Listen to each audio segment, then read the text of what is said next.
Hello student.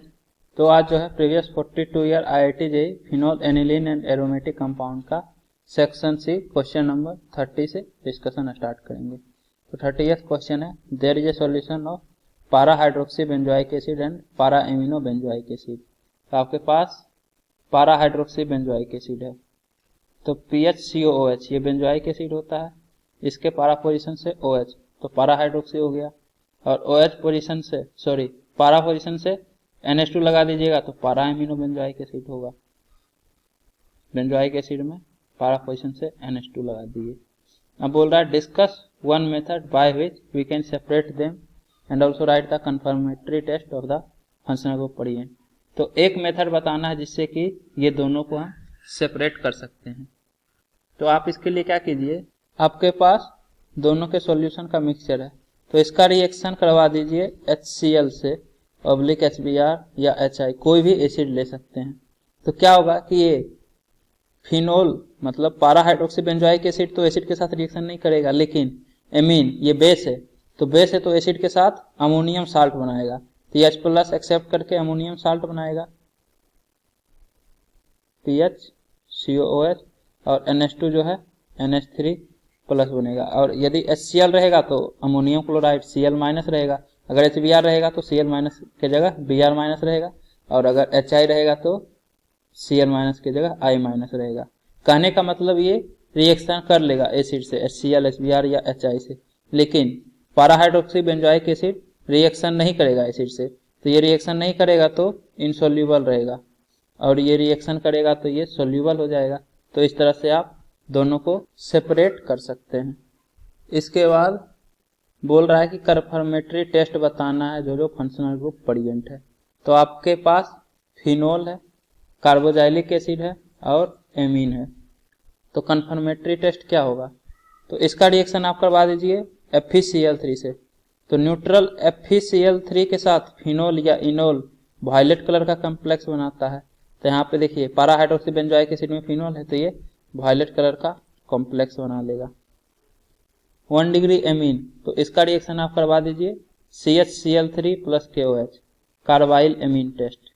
तो ये RNH2 1 degree amine से RNC आइसोसाइनाइड बनाता है, तो NH2 जो है NC बन जाएगा N=C, और यहाँ से COOH जो पहले से था वो रहेगा इस तरह से COOH। अब COOH ग्रुप बच गया है, एक फंक्शनल ग्रुप COOH भी तो है, तो कार्बोजाइलिक एसिड तो ये सोडियम बाइकार्बोनेट टेस्ट दे देगा, मतलब NaSCO3।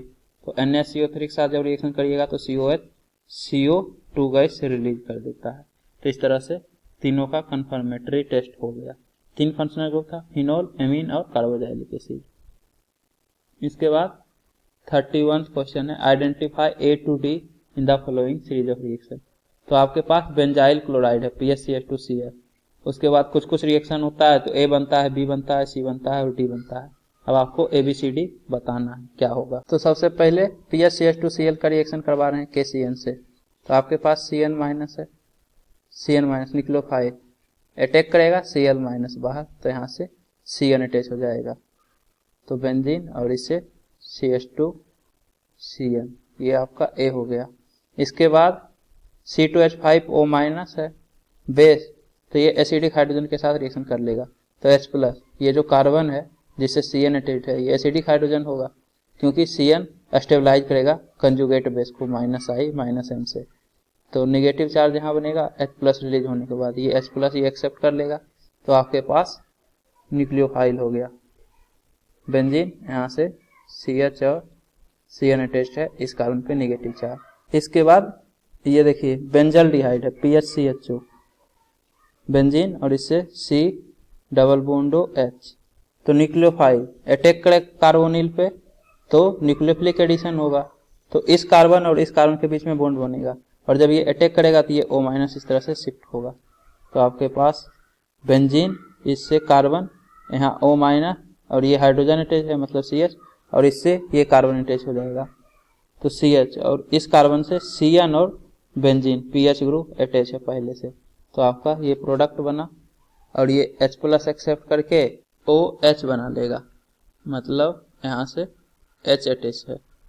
और उसके बाद हीट भी कर रहे हैं, हीट कर रहे हैं तो इलिमिनेशन होगा, यहाँ से OH और यहाँ से H जाएगा और यहाँ डबल बॉन्ड आ जाएगा। तो आपके पास PH CH double bond carbon, इससे CN और PH अटैच है, ये आपका B होगा।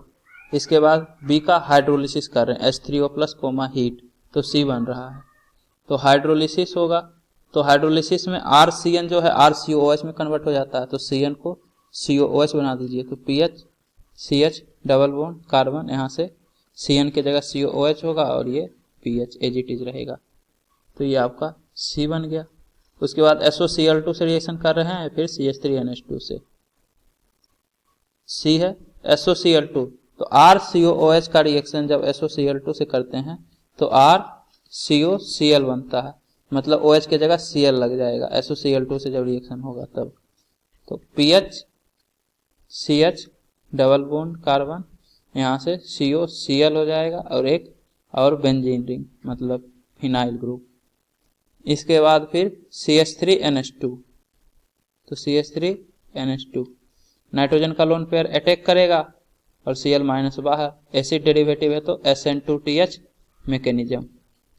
तो यहाँ से कार्बन और नाइट्रोजन के बीच में बॉन्ड बनेगा, तो H+ एक रिलीज होगा ताकि पॉजिटिव चार्ज जो इस पे आएगा लोन पेयर देने से वो हट जाए। तो C डबल बॉन्ड और एक H चला जाएगा तो NH CH3। तो बाकी सब एज इट इज रहने दीजिए, PH CH double bond carbon, उसके बाद C डबल बॉन्ड इससे NH आप इसको इस तरह से ही रहने दीजिए, CO NH CH3 और यहाँ से एक PH फिनाइल ग्रुप अटैच है तो फिनाइल ग्रुप भी अटैच कर दीजिए। ये आपका D हो जाएगा। ABCD पता करना था, सारा हो गया। A हो गया PH CH2CN, B हो गया आपका ये CH डबल बॉन्ड कार्बन से CN और PH। उसके बाद C हो गया, यहाँ CN को COOH में कन्वर्ट कर दीजिए। उसके बाद D में CONH CH3। इसके बाद नेक्स्ट क्वेश्चन है, आपके पास X है जिसका कि मोलिकुलर फॉर्मूला दिया हुआ है और बोला गया है कि ऑप्टिकली एक्टिव है। अब इसका रिएक्शन नाइट्रस एसिड से करवा रहे हैं, एक्वस NaNO2/HCl, तो आपके पास टर्शरी अल्कोहल बनता है by plus some other product, और इसके साथ कुछ और भी प्रोडक्ट बनता है। अब इससे रिलेटेड कुछ क्वेश्चन है कि X और Y को आइडेंटिफाई करना है, फिर बाई ऑप्टिकली एक्टिव है या नहीं बताना है, फिर ये सब बताना है। तो सबसे पहले देखिए, एक्वस NaNO2/HCl नाइट्रस एसिड मतलब 1 डिग्री एमीन होगा RNH2, तभी ये टर्शरी अल्कोहल मतलब अल्कोहल बना सकता है। अब 5 कार्बन एटम का 1 डिग्री एमीन का क्या क्या पॉसिबिलिटी है, तो सबसे पहले तो पांचों स्ट्रेट चेन हो और फर्स्ट से एमीन अटैच हो। इसके बाद 1 2 3 4 5 यहाँ सेकेंड से NH2 अटैच हो, 1 2 3 4 5 थर्ड से NH2 अटैच हो। अब ब्रांचिंग कीजिए, 1 2 3 4 यहाँ से NH2 और यहाँ पे मिथाइल ग्रुप। नेक्स्ट है कि 1 2 3 4 यहाँ से NH2, यही वाला में ब्रांचिंग कर रहे हैं एक मिथाइल ग्रुप का, तो यहाँ से यहाँ आ जाए मिथाइल ग्रुप, तो यहाँ पे मिथाइल ग्रुप। तो 1 एमिनो में ये ब्रांचिंग का पॉसिबिलिटी है। इसके बाद 2 एमिनो में ब्रांचिंग कीजिए, तो यहाँ से एक कार्बन उठा के यहाँ रख सकते हैं आप, तो कार्बन कार्बन कार्बन कार्बन, यहाँ पे NH2 था और यहाँ पे एक ब्रांचिंग हो गया। 2 एमिनो में एक ही ब्रांचिंग पॉसिबल होगा। नेक्स्ट, तो इसमें ब्रांचिंग हो ही नहीं सकता है 3 एमिनो में, जैसे ही एक कार्बन हटेगा तो 2 एमिनो हो जाएगा, यही वाला बनेगा आपका। अब इसमें आपको ऑप्टिकली एक्टिव फाइंड आउट करना है, तो कोई ऐसा कार्बन जिससे 2 सेम ग्रुप अटैच ना हो, CH3 3 हाइड्रोजन सेम है, CH2 CH2 CH2 CH2, तो सभी में 2 हाइड्रोजन है मतलब सेम ग्रुप, कायरल नहीं है, ऑप्टिकली इनएक्टिव होगा। इस केस में भी इस कार्बन से देखिए CH3, तो ये एक ऑप्टिकली एक्टिव है, तो इसका पॉसिबिलिटी है X होने का। यहाँ पे 2 ethyl group C2H5 C2H5 optically inactive, chiral carbon नहीं है। नेक्स्ट इसमें तो यहाँ पे भी CH2 है और ये CH CH2NH2 CH3 ethyl group, तो ये भी कायरल है, तो X का पॉसिबिलिटी ये भी बनता है। नेक्स्ट, तो इससे 2 मिथाइल ग्रुप अटैच है, मतलब ये कायरल नहीं होगा, ऑप्टिकल इनएक्टिव।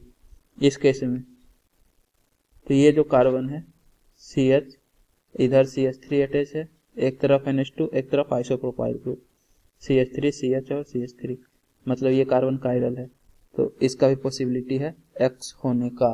तो आपके पास ये है, ये है, ये है, बाकी ये तीनों रिजेक्टेड। अब जो अल्कोहल बनाएगा वो टर्शियरी अल्कोहल होना चाहिए।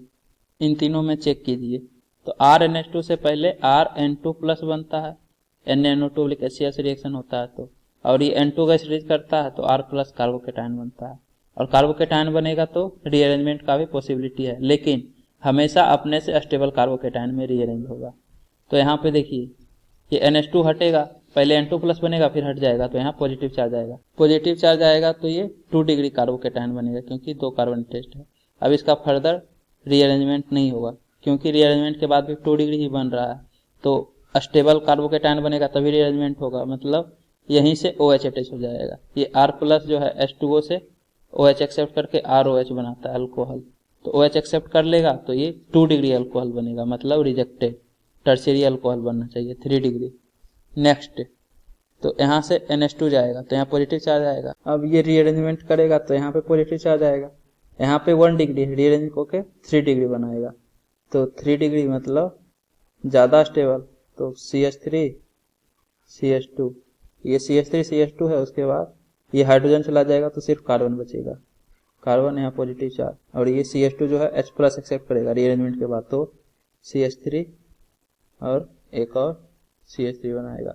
उसके बाद ये H2O से OH एक्सेप्ट करके टर्शियरी अल्कोहल बनाएगा, तो ये आपका प्रोडक्ट होगा बाई। टर्शियरी अल्कोहल हो गया, तो X ये हो सकता है और बाई ये होगा। नेक्स्ट, इसका भी चेक कर लेते हैं, तो ये NH2 N2 प्लस बनाएगा, फिर N2 प्लस रिलीज हो जाएगा तो यहाँ पे पॉजिटिव चार्ज आएगा, 2 डिग्री कार्बोकेटायन, और ये रीअरेंज होगा यहाँ पे तो 3 डिग्री कार्बोकेटायन, फिर से सेम कार्बोकेटायन बनेगा। यहाँ 1 डिग्री से 3 डिग्री में रीअरेंजमेंट हुआ था, यहाँ पे 2 डिग्री से 3 डिग्री में, 2 डिग्री से ज़्यादा स्टेबल होता है 3 डिग्री, मतलब रीअरेंजमेंट हो जाएगा, तो यहाँ पॉजिटिव चार्ज और ये CH2 बनाएगा। तो इस कार्बन से 2 मिथाइल ग्रुप है, CH3 CH3, और ये CH H प्लस एक्सेप्ट करेगा रीअरेंजमेंट के बाद तो CH2 और फिर CH3, यहाँ पे पॉजिटिव चार्ज आएगा, यही वाला कार्बोकेटायन, 2 मिथाइल ग्रुप और यहाँ से इथाइल ग्रुप, और ये फिर H2O से OH एक्सेप्ट करके सेम प्रोडक्ट बनाएगा बाई। तो X का 2 पॉसिबिलिटी है, या तो ये हो सकता है या A हो सकता है, और टर्शियरी अल्कोहल आपका ये वाला बाई बनेगा। तो जब रिएक्शन होगा तो दिस प्लस जो सम अदर प्रोडक्ट है ये NaCl plus N2 plus H2O release होता है, N2 गैस रिलीज होता है प्लस H2O, तो आपका प्रोडक्ट होगा tertiary alcohol plus NaCl plus N2 plus H2O।